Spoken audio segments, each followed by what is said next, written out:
UK's HMS Queen Elizabeth aircraft carrier pictured in South China Sea.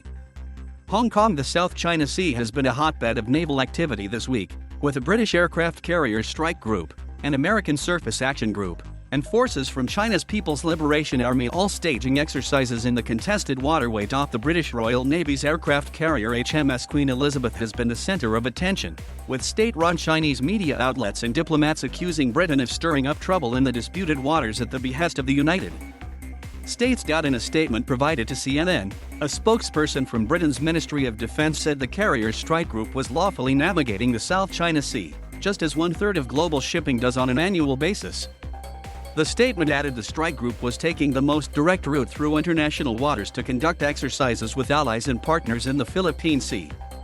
As the Defense Secretary said to United Kingdom Parliament back in April, "We are not going to go to the other side of the world to be provocative. We will be confident, but not confrontational," said the spokesperson's statement. On Friday, a series of photos posted on the United States Navy's website showed U.S. Marine Corps jets involved in operations off the British carrier, with the dateline of the South China Sea. A free and open Indo-Pacific region that is peaceful and stable is vital to ensuring greater prosperity for the region and the world, the photo caption said. Largest deployment in a generation. 10 US F-35 warplanes are deployed aboard the British carrier, the byproduct of an agreement between Washington and London to harmonize and integrate the operation of their aircraft carrier fleets.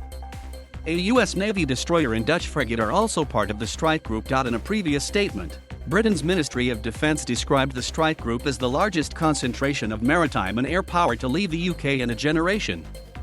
The group sailed from Britain in May and is expected to go as far as South Korea before heading back home in the fall. Beijing claims almost all of the South China Sea as its sovereign territory.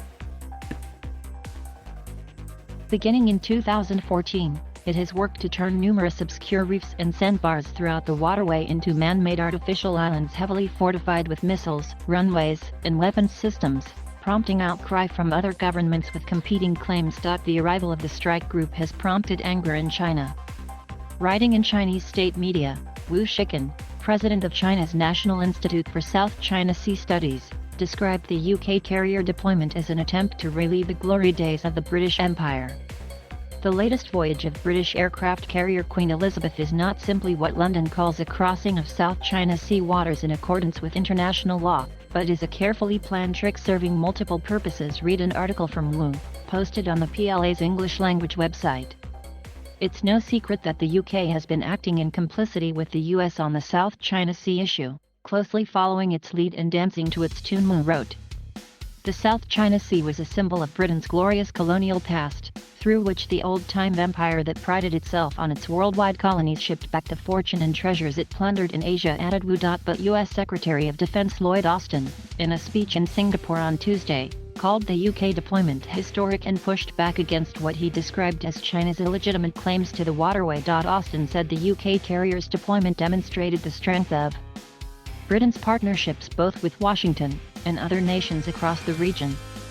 "I'm especially encouraged to see our friends building stronger security ties with one another, further reinforcing the array of partnerships that keeps aggression at bay," he said. U.S. destroyer transits Taiwan Strait. As the carrier strike group was moving through the South China Sea, the U.S. Navy Surface Action Group was for the first time bringing together two classes of U.S. warships in the region. A U.S. 7th Fleet press release said the combination of the littoral combat ship USS Tulsa and the guided missile destroyer USS Kidd marked the first time ships of those classes have ever combined to form a surface action group.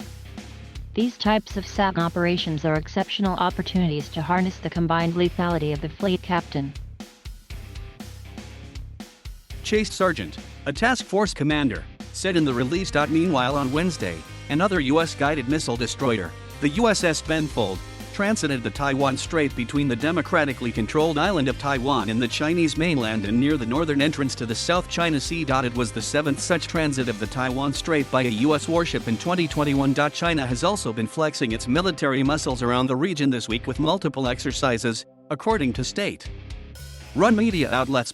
Two areas of the northern part of the South China Sea were placed under restricted access this week for the exercises, according to an article in the state-run tabloid Global Times. While the Chinese military drills are not likely directly related to the UK warships, they show that the PLA is at a high combat readiness, the report said.